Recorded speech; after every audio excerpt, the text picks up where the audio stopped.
3 बजे काम करना बहुत मुश्किल होता है यार। 3 बजे इतनी धूप होती है कि क्या करेगा। चलो स्टार्ट करते हैं। देख रहे हैं इतनी सारा जो मिट्टी है ये हम आज उठाएंगे इससे। ये हमारा ट्रेंचर है और इसमें अभी पड़ेगा केबल, वो भी हम आपको दिखाएंगे थोड़ा देर में।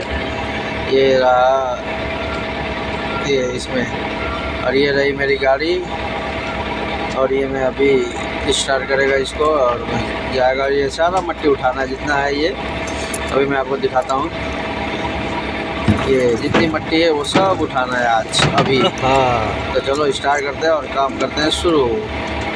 ये रहा मेरा मीटर ऑन।